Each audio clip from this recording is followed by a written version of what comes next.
Hey guys, this is Tiffany with the Nerdettes, and it finally has happened. We got to the finale of RWBY, and for the finale, I was expecting a lot more because when I pulled it up, it was like 25 minutes, but a lot of that is credits. So, oh gosh, I was a little disappointed. I wanted a lot to happen this episode. Quite a bit did, but there's still so many loose ends. The way this is going, I could see it going at least another 2 seasons, at least. But yeah, so we'll talk about the episode. We'll talk about predictions for the next chapters and volumes that are to come. And yeah, let's talk about soundtrack. So, and where it ranks in the other volumes that have come out so far. So it starts off with Blake and Sun. Obviously they have, they're taking down the White Fang. Most of the White Fang has surrendered or run away, and or given up completely. And of course, Adam is still trying to be, Mr. Bravado, and he's like, "You don't realize who I have behind me and supporting me." And Blake and Sun are like, Where's your people, And he looks around and he sees, all of his followers, on the ground, having given up. And what are you doing, dog? Sorry, my dog's being weird. But yeah, so I mean, they've given up, and he realizes that he's on his own right now. He doesn't have anyone to back him up, so he runs. And the interesting part is that Blake and Sun let him run away. So, well, I'm sure we'll see more of him, and there's bound to be a final face-off between at least him and Blake for sure. Maybe Sun as well, since there seems to be, of course, that kind of love interest bond building up there. So, but anyways, then we have Ruby, Weiss, and Blake are facing off against Hazel, Mercury, and Emerald. So, and they're just kind of facing off, mostly, because they're ready to fight, But it quickly goes to Yang and Raven down, still in the chamber for the relic, and they're having a very volatile discussion. I don't know if that's the right word, but very heated, very kind of like the angst is strong, because Yang is, very upset still that she's done all this. And of course, Raven, has revealed she's a Spring Maiden.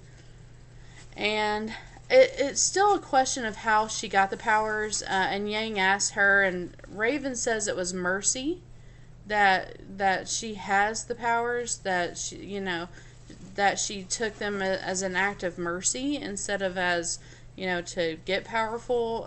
So who knows?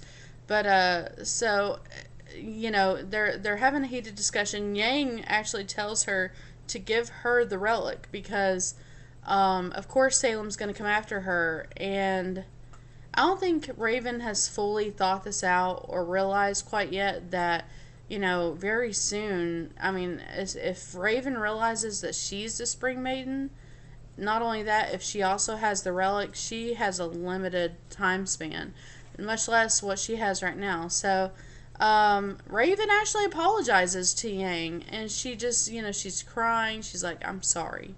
And with that, she just disappears. She turns into her Raven form and just flies off, of course. So, Yang goes into the vault and gets the Spring Maiden relic, or the Spring relic. I don't know what you want to call it. One of the relics. And it's like a blue lamp. It's got like 2 handles on the side, and it's very ornate, very kind of like, Aladdin, Alibaba and the King of Thieves, kind of Arabian Nights looking type lamp. And she's like kneeling at the podium for that holds the lamp after she takes it down, and she just cries. I mean, after all that she's been through, all the talks with her mom and everything that's happened, it's just finally come to this. Now, I have to tell you, I thought that Cinder was going to magically appear. Like, I thought, when Raven and Yang were talking, I was expecting her to show up and like maybe stab Raven in the back, with a spear or something. Uh, like kill her and Raven transfer her powers to Yang, like in that moment. So I honestly thought that that was going to happen. We'll talk more about that with predictions for the oncoming volumes and chapters, but obviously that didn't happen. So anyways, it actually goes back to Leo. He has run away and he is he's very afraid. I mean, he's been afraid of both sides at this point, and obviously he's been given information to Salem. He's been called out for it by Crow, by Oz, and now he's just kind of he's the cowardly lion, which is kind of ironic considering that and that's, I mean, if you don't get that reference, I mean, look at the facts. Like, you have Crow, Scarecrow. You have Oz, the great and powerful Oz. I mean, you have the Wicked Witch of the West, Salem. You've got Goldilocks. I mean, you've got all these Grimm's fairy tales. And Leo, I never really knew what he was until now. He is the cowardly lion. And it finally dawned on me. I hadn't realized it, and I feel so kind of oblivious until this episode. So the cowardly lion, finally just cracks, and Salem's like seer. It's called a seer Grimm, or it looks like a floating orb. A lot of people call it a hentai orb because of the dangling like tentacles with the spikes on the end. But yeah, so she calls him out and like, where are you going? Because he looks like he's ready to escape and flee. And he, basically is like, I'm, anything you want me to do, anything for you, just brown nosing, but at the same time, like, he shoots at the orb and all this nonsense. And finally, she makes her seer Grimm kill him, stabby stabby. So anyway, so it's funny because, again, we go back to Ruby, Weiss, and Blake, who are facing off against Emerald, Mercury, and Hazel. And Emerald's very, like, she obviously is very devoted and very, like, loyal to Cinder. And Emerald, she's, like, talking, she's obviously upset, but at the same time, because she doesn't know where Cinder is, but she has, like, this strong conviction that Cinder's just going to show up, she's going to have the relic, and she's going to obliterate everybody and save the day, and get, win this fight. And who should show up with the relic but Yang? And here she comes up on the little, it's like a little elevator. She comes up and she's got the relic, and it just, and just this, it literally is like a beacon of hope. And like Emerald loses it and creates like a genjutsu of Salem, and it really does look like her. And I was like excited for a second, because I've been waiting this whole time since we knew that Salem was in the picture. I've been waiting for her to show up in reference to Cinder, Ruby, all just show up in front of everybody, Ozpin. But obviously this is just an illusion, like a mirage. It doesn't exist. That's what genjutsu is.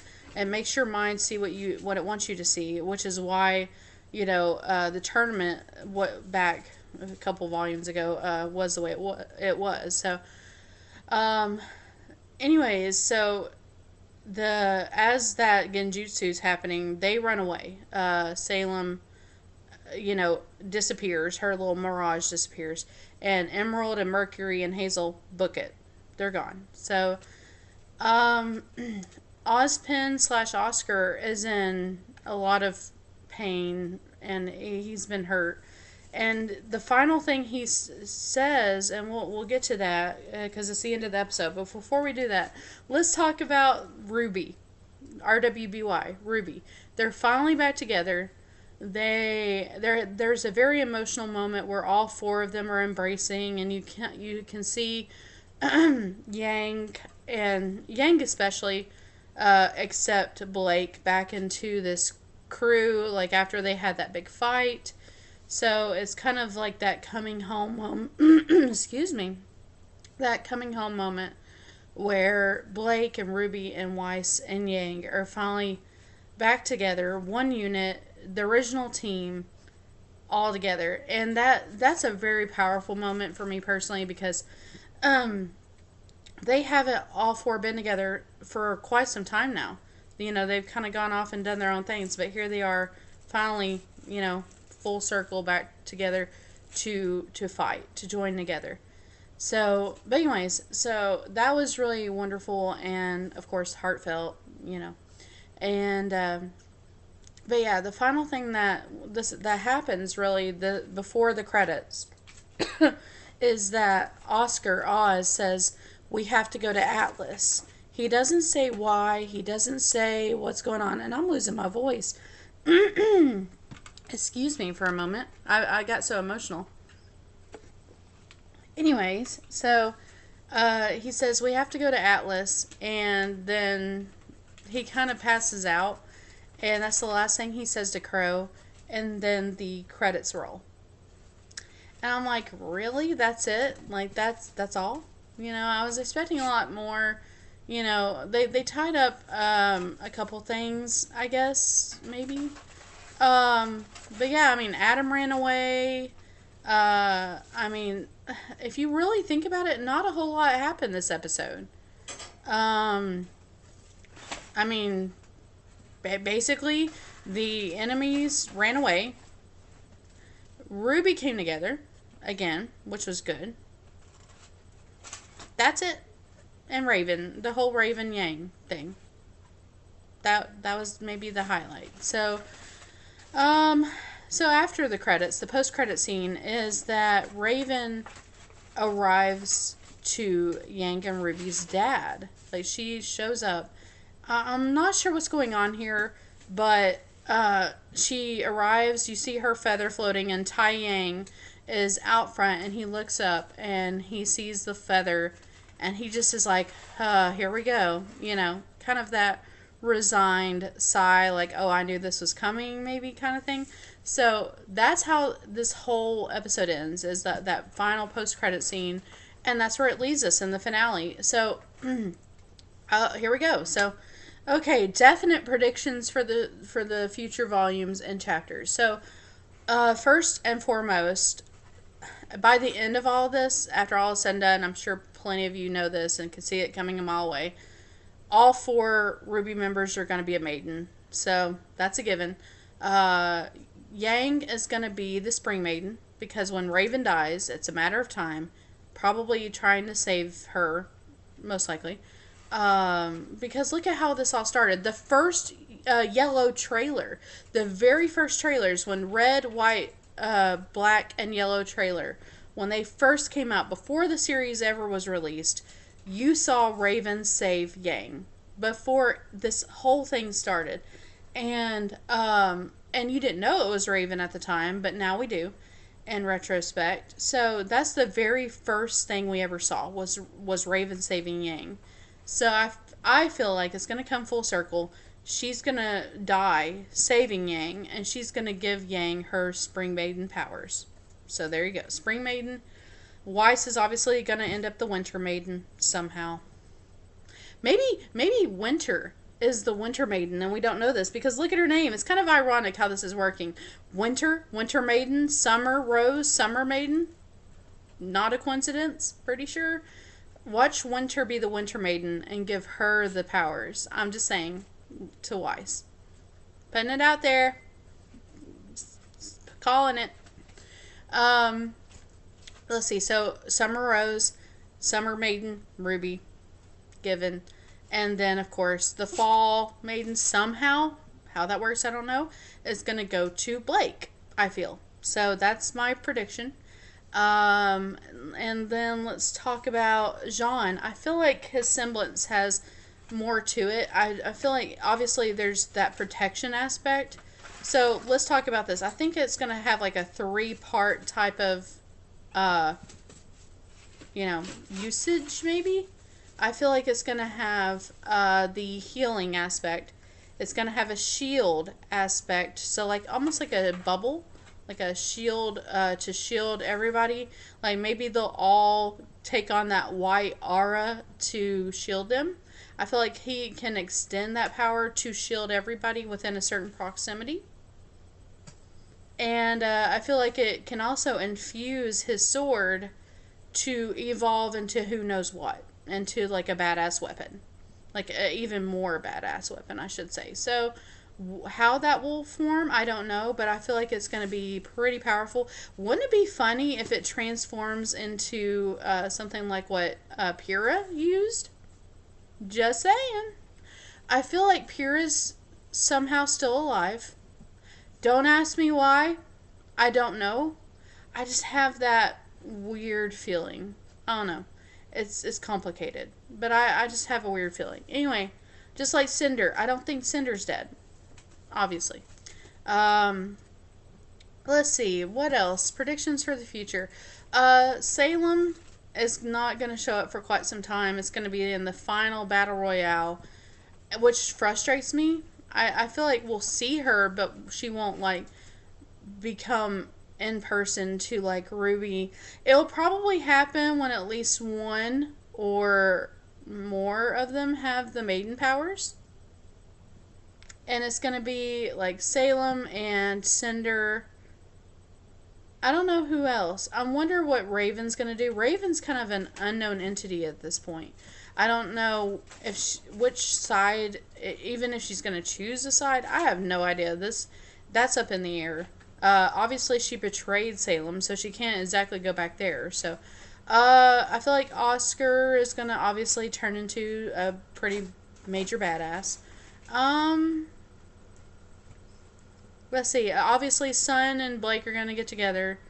I feel maybe Weiss and John, or if Pyrrha's still alive, Pyrrha and John. Don't know.